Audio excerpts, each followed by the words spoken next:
Hello दोस्तों, good evening. क्या हाल है?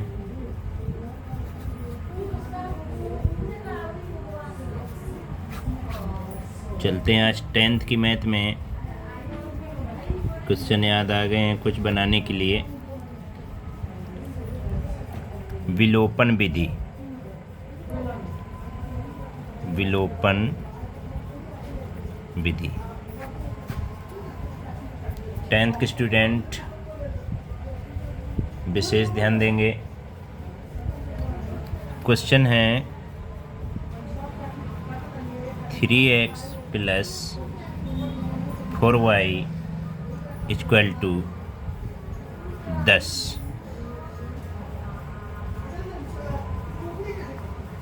समीकरण नंबर 1।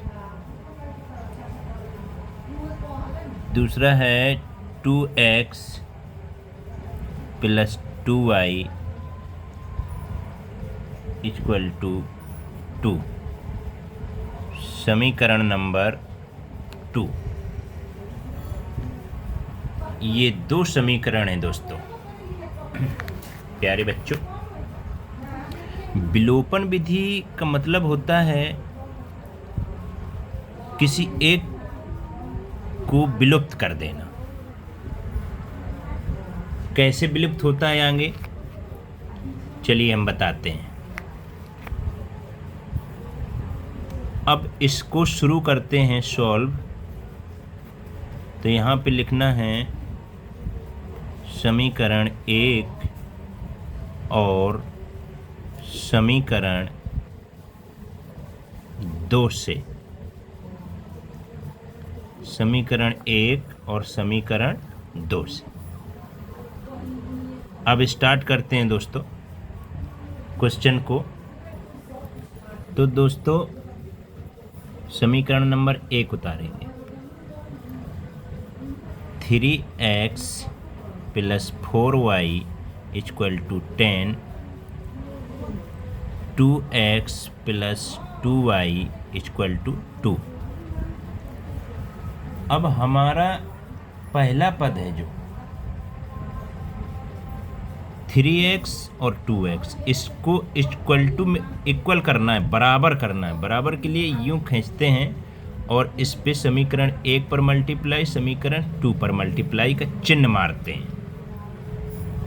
बराबर करने के लिए त्रियक गुणा करते हैं। जैसे इसका गुणा इसमें करेंगे और इसका गुणा इसमें करेंगे। ये प्रथम पद का 3 है तो समीकरण नंबर 2 में करेंगे, और जो समीकरण नंबर 2 का है ये 2 है तो इसको समीकरण नंबर 1 से करेंगे।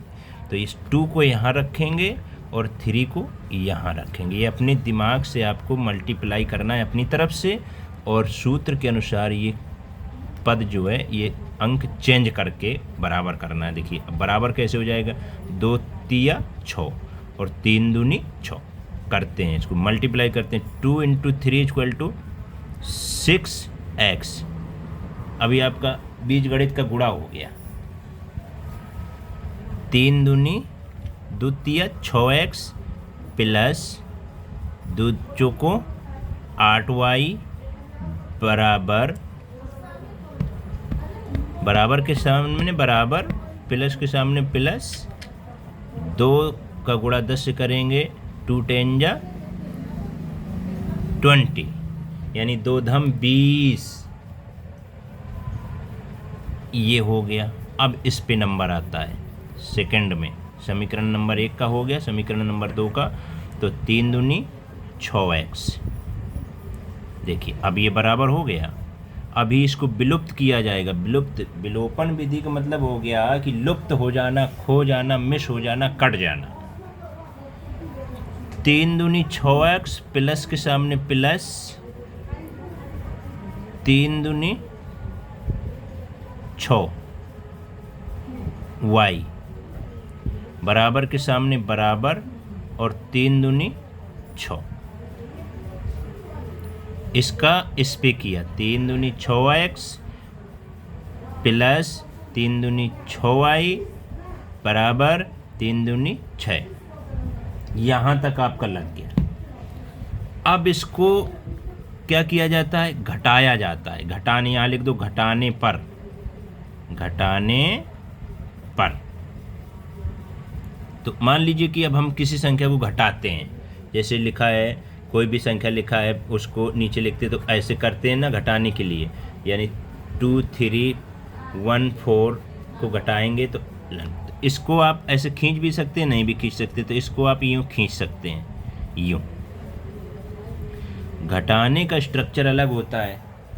बीजगणित में जब घटाएंगे तो नीचे के चिन्ह प्रतिलोम में हो जाते हैं। जैसे ये प्लस का है तो ये माइनस का हो जाएगा, ये प्लस का है तो ये भी माइनस का हो जाएगा, ये प्लस का है तो ये भी माइनस का हो जाएगा। अगर ये माइनस का होता, यहाँ पर -6 होता तो ये प्लस का हो जाता, यहाँ पर माइनस होता तो प्लस हो जाता। यानी ये प्लस है तो माइनस, माइनस है तो प्लस, प्लस है तो माइनस, माइनस है तो प्लस। इस तरीके से होता है। आप देखिए विलुप्त कैसे होता है।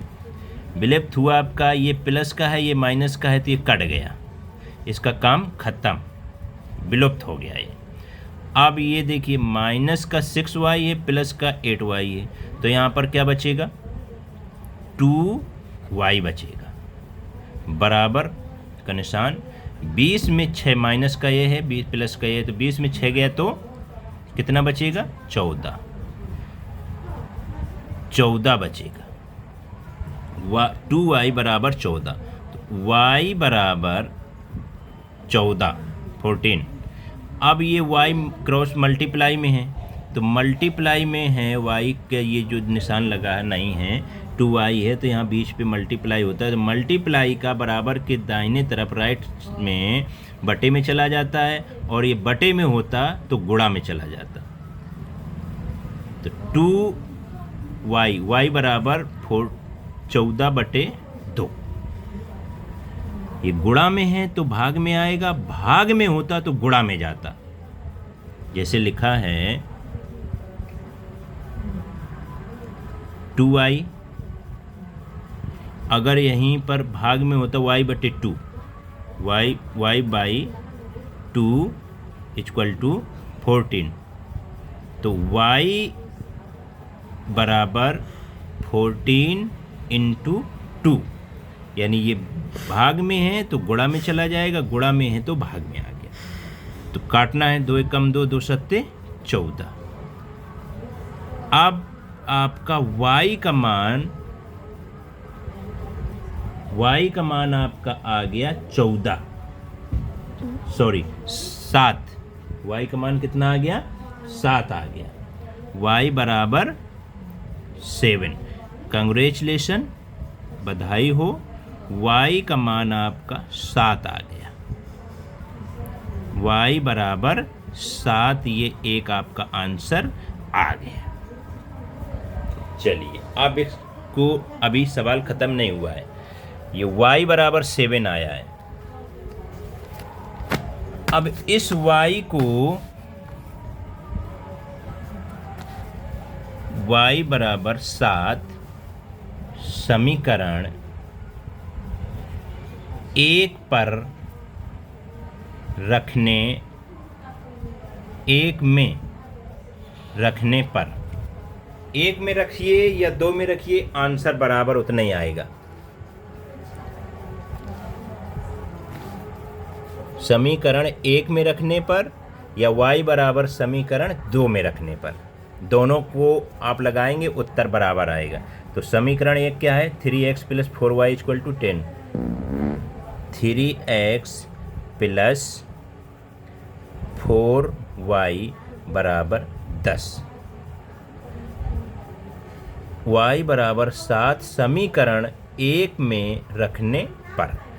तो अब सेम सवाल है, देखिएगा, 3x + 4 और y बराबर क्या रखना है, 7। तो इसके बीच में कौन सा निशान छुपा है, गुणा का, मल्टीप्लाई। तो 7 × 7 = 10। समझ गए। 3x + 4 और y बराबर 7 रखना है, तो y और 4 के बीच में जब कोई निशान नहीं होता है, जैसे 4m लिखा है, तो यहाँ पर गुणा का निशान माना जाता है। तो गुणा का निशान हो गया और बराबर में ये सेम हो गया। तो 3x प्लस 7 चौको 28 बराबर 10। यहाँ तक समझ में आ रहा है? 10th क्लास का मैथ का क्वेश्चन है, ये बोर्ड एग्जाम में आता है। 3x प्लस 28 बराबर 10। अब देखिए 3x बराबर 10, ये बराबर 10 और ये जाएगा इस तरफ, तो जब प्लस का होगा इस तरफ जाएगा तो माइनस का हो जाता है, माइनस का होगा इस तरफ जाएगा तो प्लस का हो जाता है। तो -28 क्या हो गया बच्चों? -28। अब क्या करना है कि 3x, पकड़ो बेटा इसको, 3x बराबर 28 में 10 घटेगा। 10 में 28 नहीं घट सकता है। 10 में 28, 28 में 10, बड़ा संख्या कौन है, कौन चिन्ह इसका बड़ा है? 10 में 28 में 10 जाएगा तो कितना बचेगा? 18। चिन्ह किसका बड़ा है? माइनस वाला। 28 का बड़ा है तो यहाँ पर लिख जाएगा -18। -18 आ गया। बिल्कुल इजी क्वेश्चन है, समझने का खेल है। तो अब 3x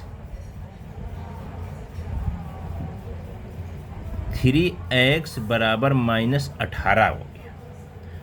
जब 3x बराबर -18 हो गया तो अब x का मान निकालना है। x बराबर -18 बटे, ये गुणा में है तो भाग में चला जाएगा, 3 हो गया। अब 3 से काट दिया, 3 छक्का 18, माइनस माइनस, यानी x बराबर -6। ये आपका आंसर आ गया, x बराबर -6। बधाई हो, ये आपका x बराबर -6 और ये आपका y बराबर 7। यही आंसर हो गया। इसी को विलोपन विधि कहते हैं। ठीक है बच्चों, जहाँ प्रॉब्लम हो वहाँ कमेंट्स करिएगा, आपको उसकी जानकारी दी जाएगी। धन्यवाद। खूब पढ़ो, खूब आगे बढ़ो। इस विलोपन विधि को माइंड में रखिए, इस पर अध्ययन करिए। ये क्वेश्चन बोर्ड एग्जाम में आता है।